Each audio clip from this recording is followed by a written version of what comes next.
In the grim darkness of the 41st millennium, there is no peace among the stars. There is only war, and the laughter of thirsting gods echoing through the warp.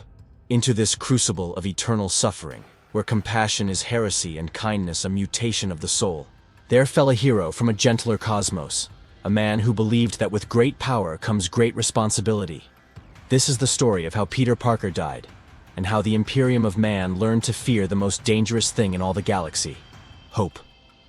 The rift opened above a world called Tertium Majoris, a forge world where trillions toiled in manufactorums that stretched from crust to core. No one saw the tear in reality. No one witnessed the impossible geometry of collapsing dimensions as the web of life and destiny, that cosmic tapestry connecting all spider totems across the multiverse, brushed against the howling madness of the immaterium. In that moment of catastrophic convergence, Peter Parker was ripped from his New York, torn from his universe, and cast into the darkest timeline humanity would ever know. He fell through the industrial smog of Tertium Majoris like a comet wrapped in red and blue. His spider sense screamed. It had never stopped screaming since the moment he crossed over. Every instinct, every precognitive warning his powers provided, shrieked that he was in mortal danger. Always, forever, from everything. The air itself was wrong. It tasted of promethium fumes and burned flesh, of copper and desperation. He landed on a gantry 50 stories above the manufactorum floor, his enhanced reflexes turning a terminal fall into a controlled descent. Below him, thousands of workers, gaunt, hollow-eyed, some more machine than human, operated continent-sized machinery that produced ammunition for wars he couldn't fathom. Guards in crude flak armor patrolled the floor, shock malls crackling with lethal voltage. Peter's photographer's eye took it all in. His hero's heart broke immediately. These were slaves, all of them. "Hey!" he called down, web swinging to the factory floor. "Hey! Is anyone in charge here? What kind of operation is this?" The workers didn't look up. They couldn't afford to. Production quotas were sacred. Failure meant execution. The guards, however, turned toward this strange figure in bright colors. Colors that had no place in the gray monotony of imperial service. "Halt, citizen. Identify yourself for the Adeptus Administratum. Your garments violate the dictates of worker uniformity. Your unauthorized presence constitutes production sabotage, a crime punishable by..." Peter wasn't listening. He'd spotted a worker, barely 14 by the look of him, collapse at his station, the malnourished child's body finally surrendering to exhaustion. A guard approached, shock maul raised, not to help, to remove the obstruction to productivity. Peter moved without thinking. A web line caught them all. A pull. The weapon clattered away. "Whoa! Whoa! Whoa!" Peter landed between the guard and the boy. "He's just a kid. He needs medical attention, not..." The guard's response was a last pistol drawn and fired in one smooth motion. Only Peter's spider sense saved him, his body twisting impossibly as the last bolt scorched past. His return web shot disarmed the guard, cocooning the man's hands. "I don't want to fight you!" Peter shouted. "I'm trying to help!" But already alarms were sounding. More guards converged, and Peter Parker, who had faced the Sinister Six, who had stood against Thanos himself in his universe, felt something he hadn't felt in years. Outmatched and utterly lost.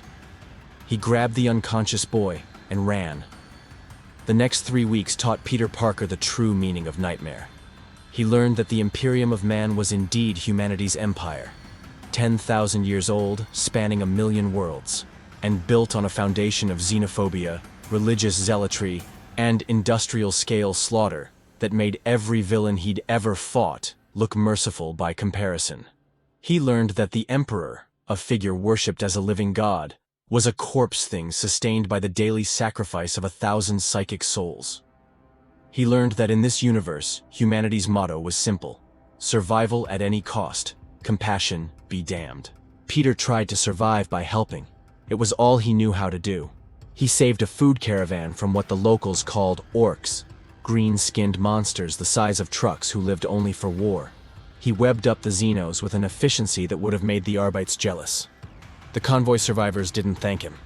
They called for an inquisitor, reporting a mutant with unholy abilities. He stopped a gang from burning a woman accused of witchcraft, a crime that apparently meant possessing any psychic ability whatsoever. He tried to explain that powers didn't make someone evil, that he had powers, that people just needed help and understanding. The crowd turned on him. "Heretic," they whispered. "He defends the witch. He speaks against the Emperor's wisdom. He rescued workers from a collapsed hab block, pulling dozens from rubble with strength that shouldn't exist in an unaugmented human." The Mechanicus wanted to dissect him. The Ecclesiarchy wanted to burn him. The Inquisition wanted to do both. With every act of heroism, Peter Parker painted a target on his back in letters written across the stars. Inquisitor Matthias Vogt was a man who had burned worlds in the Emperor's name. He had ordered exterminatus on planets where corruption had spread too deep, condemning billions to atomic fire without hesitation. He did not sleep well, but he slept certain in his righteousness. The reports of the red-blue mutant disturbed that certainty. The subject showed no signs of chaos corruption. No mutations beyond the physical. Enhanced strength, wall crawling, some form of organic web generation. More troubling was the pattern of behavior. The mutant consistently intervened to protect Imperial citizens, saved lives, showed mercy to the weak. Mercy. Vogt read the reports again. In a universe where mercy was exploited by the ruinous powers, where kindness was the crack through which demons poured, where the only response to Xenos was extermination and the only answer to heresy was the bolt gun, this creature chose compassion. It was the most dangerous form of heresy Vogt had ever encountered, because it was beautiful. He mobilized a kill team immediately.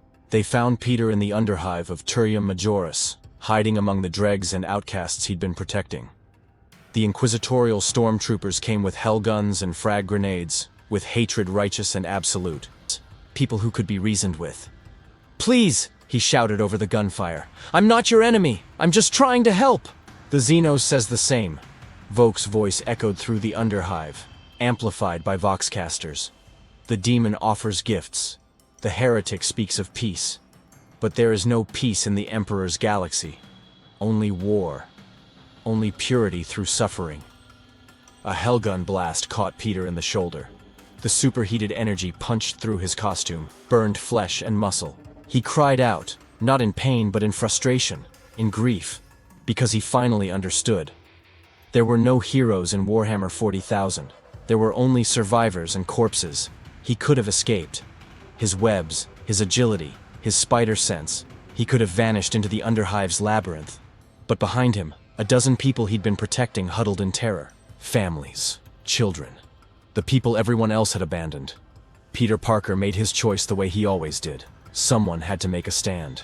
He webbed up as many soldiers as he could, fought with every ounce of skill Norman Osborn and Dr. Octopus and a lifetime of supervillainy had taught him. He was magnificent. For 3 minutes, a single man held off an inquisitorial kill team through sheer heroic will. Then the numbers told. A crack grenade shattered his ribs. Hellgun fire tore through his legs. He collapsed, bleeding, but still using his webs to shield the innocents behind him. Still protecting. Still hoping. Vogt approached personally, bolt pistol drawn. Peter looked up at the Inquisitor through a mask half burned away, revealing a young face twisted in pain but not in hatred. "Why?" he whispered. "I was helping them. I was saving your people." "That," Vogt said quietly, "is precisely why you must die. You showed them mercy.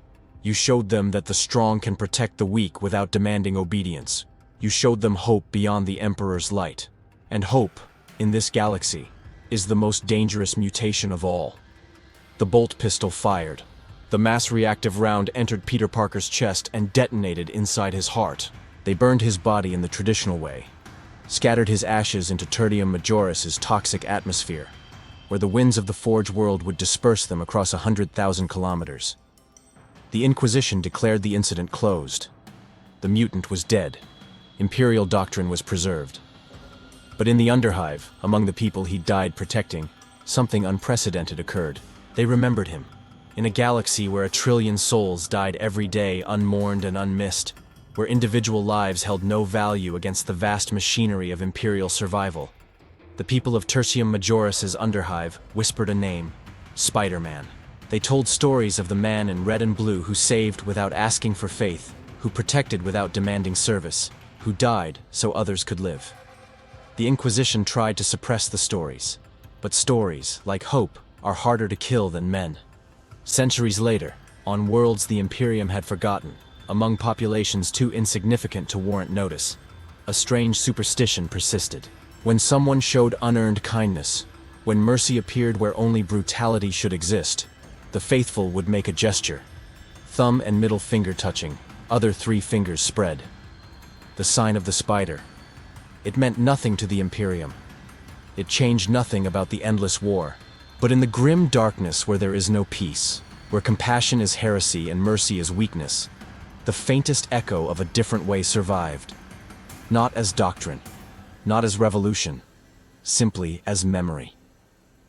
Peter Parker had sworn that with great power comes great responsibility. In death, he proved something more. That responsibility transcends power. That compassion needs no justification. And that even in the darkest timeline, even in humanity's worst future, the choice to help someone, anyone, matters. The Imperium would call this heresy. The people who survived called it heroism.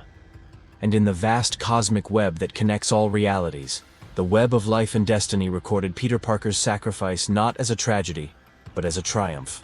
Because he had died exactly as he lived, trying to save one more person. Just one more. Always one more. In the 41st millennium, there is only war. But for 3 weeks, on one forgotten world, there had also been a hero. And that, perhaps, was miracle enough. This is Beyond the Lore, where worlds collide and heroes fall in ways never written. Subscribe for more crossovers that challenge destiny itself.